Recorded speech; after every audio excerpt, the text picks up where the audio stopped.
All right, so I'm Samantha Brins, and I work in the Office of Student, Academic, and Community Supports at RIDE. I work with several colleagues, many of whom are here today, and many of us who are on the MTSS state level team. So I work with Rosemary Riley Shamat. I would just like to acknowledge Kristen Petrarca, Natalie Fleming, who is no longer at RIDE, but is now at Providence Public Schools, Emily Klein, who is here today, Alice Woods, Ellen Reinhardt, and Michelle Walton-Dopke. So this team has been at RIDE and also with MTSSRI and has been convening the state level team for about 20 months or something of that nature. At this point, we sort of began our process because there was a lot going on with federal grants and we had an opportunity. So we really wanted to seize that. With the infrastructure of the several grants that we have, including School Climate, Project Aware, and School-Based Mental Health, we convened this group to really begin the work of creating and convening and contextualizing a multi-tiered system in Rhode Island so that we could have that common language and common understanding. This work builds off a very long history in Rhode Island and efforts that have been in Rhode Island. And when we share the full practice profile for the district level later on this afternoon or this morning, you'll see a really robust graphic in there that kind of walks you through the timeline. Over the years, we've released guidance and provided a variety of supports around MTSS, but the common philosophy and consistency in the definition and the critical features were sort of missing. So there are also a lot of national models and guidance that we receive at RIDE that may be slightly different, whether it's AIR or the National Center for Positive Behavioral Intervention and Supports, depending on where you're focusing. Some of the language is different. So we really sifted through a lot of that. And given our new statewide strategic plan and aligning strategic planning system, also multiple state legislation, regulations, guidance from the LEAP task force, prioritizing, addressing MTSS. There's a lot of funding with those grants that I mentioned around MTSS, and the shared desire to enhance our understanding and utilization of the framework. The state team was organized.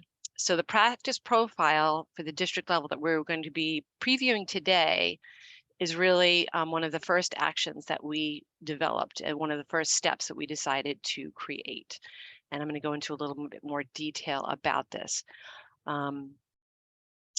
We developed this after the MTSS state level team completed the state systems fidelity inventory, which is something I just asked you to keep in mind because it's something very similar to what districts and school level folks are doing.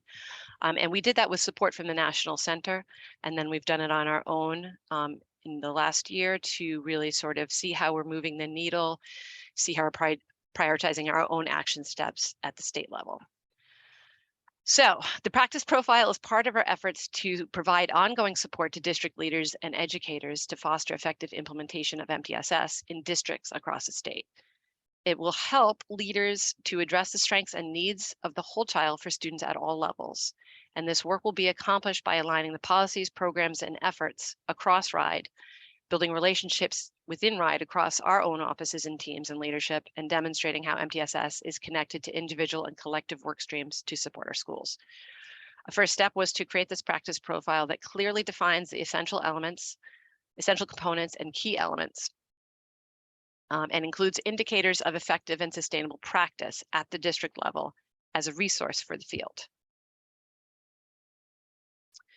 So this is a quick first look of the essential components. This work, again, has been going on for some time, and we have done an awful lot of work really kind of hashing through many of the national work that other states have done. We've also participated in several state level COPs ourselves, including one with CASEL and CCSSO around really implementing and integrating SEL into a multi-tiered system. We're involved in another CCSSO COP, sorry for all the letters, this year that's focusing on staff and student wellness, which is something that keeps coming up. We're also in a COP around whole school, whole child, whole community with the National Center on Mental Health. All of this to inform our work as a state team. So this fortified at-a-glance document is being shared for the first time today and will help set the stage for high-level understanding of the essential components before we review the full document in detail. And there will be future documents and resources to support this work. So we really do look for the input from you all on the utility moving forward of this piece of guidance and also subsequent pieces that will come down the road. And you can see quickly that the first look for essential components is very high level. It'll identify the key elements of each component quicker than the in-depth. I always love practice profiles and at-a-glance documents because they're my quick cliff notes to anything and to prepare us for what is next. So what is a practice profile? When we first came upon the word, I wasn't super familiar with what a practice profile is. But really what it is it's a profile that identifies the essential components and key elements of a framework, not just MTSS, but it could be another framework or another innovation, describing key activities that are associated with each element. The practice profile begins with the practice profile breaks down really large concepts so they are teachable, learnable, and doable in education settings. We know MTSS is very complex. And so we can zoom out to think of high-level connections like the at-a-glance I just showed. And then we can really zoom in on areas that are high priority or where we are making moves as a school, as a district, as a state agency. This practice profile should be used by state and district leaders to inform the development of effective action plans, professional learning, coaching strategies, and measures of implementation at the district level. This practice profile is not intended for use at the building level. Also, it should not be used for the purpose of staff performance or evaluation. The practice profile, building level, and other resources will be developed later in the near future.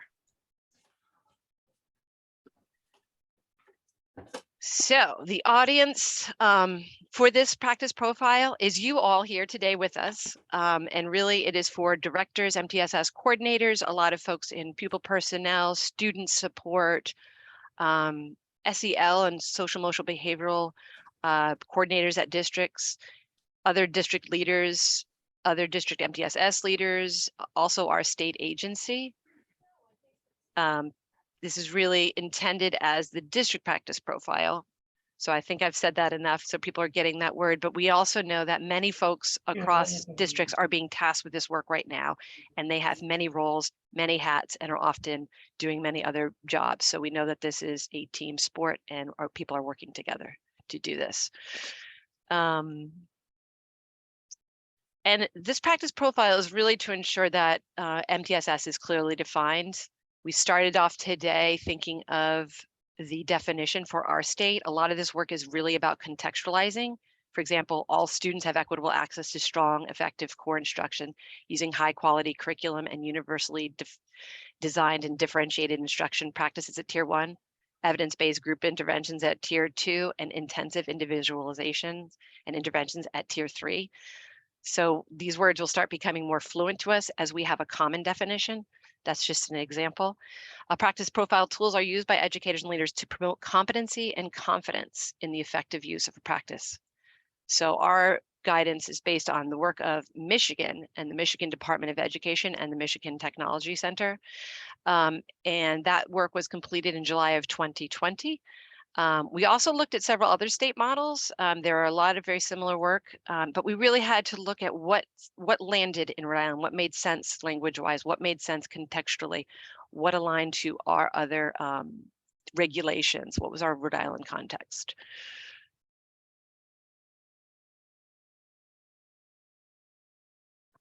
All right, so this is the general format and layout. It's going to look a little bit different in the at-a-glance document, and this one is a little bit fortified than it will look in the full document, and that's really for us to kind of set the context and to orient ourselves around this tool today.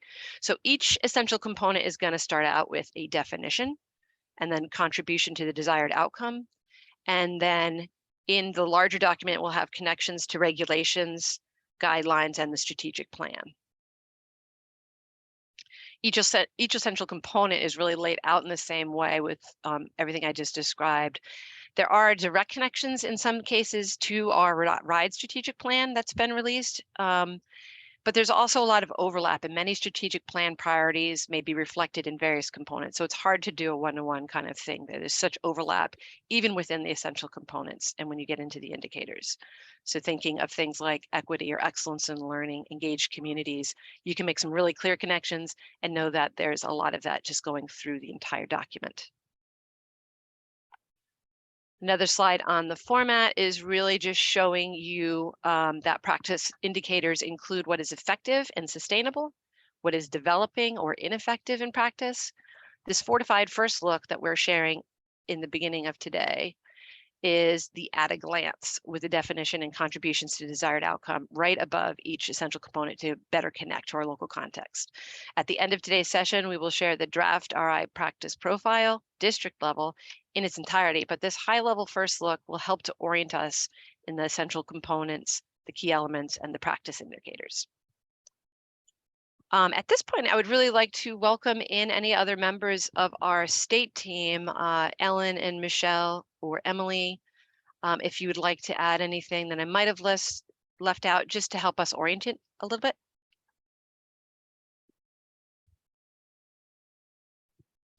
I think you did a wonderful job, and I'm just eager to give people time to get in there and look at it. All right. Anything else can hop on in chat. And with that being said, I think I'll stop sharing and let our friends at CLE take over.